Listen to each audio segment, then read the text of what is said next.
জোরে বলো। এখন আমি ট্রেনে বসে গেছি আর আমি যাচ্ছি। বলবো না, আচ্ছা আমি বলবো না, যখন পৌঁছাবো তখন বলবো।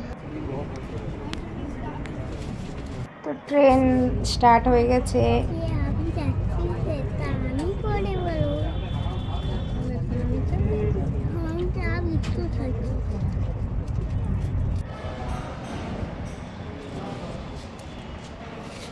আমরা এই জায়গাটায় ছিলাম, এটা একটা আশ্রমের মতো ছিল।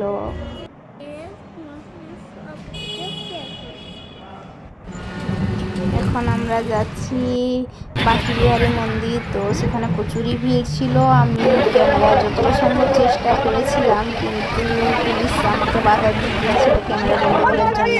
সেই জন্য বাধ্য হয়ে ক্যামেরাটা বন্ধ করে দিয়েছি। চেষ্টা করছিলাম কীভাবে যদি বাঁকবিহারীর দিকটা ক্যামেরা বন্দি করতে পারি, কিন্তু পারলাম না। কিন্তু দেখেছি, দেখে প্রথমে যখন ঢুকেছি একদম সামনেই ছিলাম, দেখেছি। তো তোমরা দেখতেই পাচ্ছ কতটা ভিড়। তারপরে আমরা নিধিবন কুঞ্জবনে এলাম। তো এখানে এখন রেলিং দিয়ে ঘেরা করে দিয়েছে গাছগুলো যাতে নষ্ট না হয়। কিন্তু আমি আগে একবার যখন গেছিলাম তখন এর ভিতরেই ঘুরতে ঘোরাঘুরি করার ছিল। এখন একটা নির্দিষ্ট জায়গায় নির্দিষ্ট লাইন করে দিয়েছে, তার মধ্যেই ঘুরতে হবে। তো প্রথমে যখন ঢুকি এতটা ভিড় ছিল না, তারপরে ধীরে ধীরে যখন এগোতে থাকি ভিড় ধীরে ধীরে বাড়তে থাকে।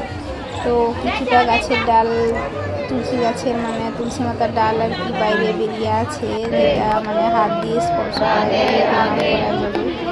এটা কি ধরনের তুলসী গাছ আমি বুঝতে পারি,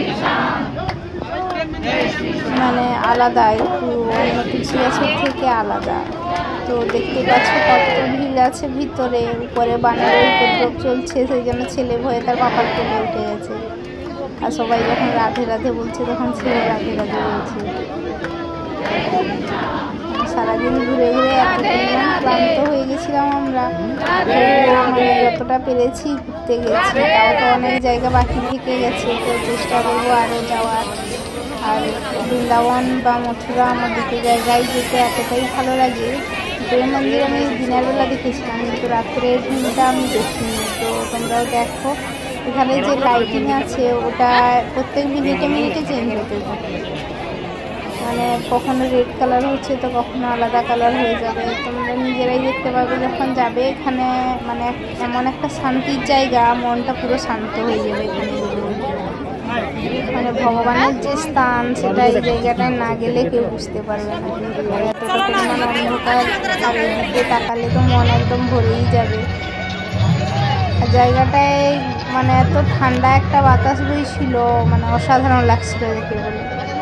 তোমরা যদি কোনোদিন বৃন্দাবন মথুরা যাও তাহলে এই জায়গাগুলোতে গিয়েও প্রেম মন্দির দিনের বেলাও দেখতে যেও, কিন্তু রাত্রেবেলা গিয়ে দেখো, বাইরে থেকে দেখতে ভালো লাগবে। আর দিনের বেলা যদি যাও তাহলে ভিতরে দিকে অবশ্যই দেখো। আমি ভিতরে ঘুরে এসেছিলাম, সেই জন্য ভিতরে আমি যাইনি। কিন্তু ভিতরে গেলে তোমাকে সম্ভবত ক্যামেরা করতে দেয় না, ওখানে লেখাই আছে যে ফটো তোলা যাবে না। তো তোমরা আসতে পারো, বৃন্দাবন দেখতে পারো। আর বৃন্দাবনের এই ভিউটা কেমন লাগছে অবশ্যই জানিও। টাটা।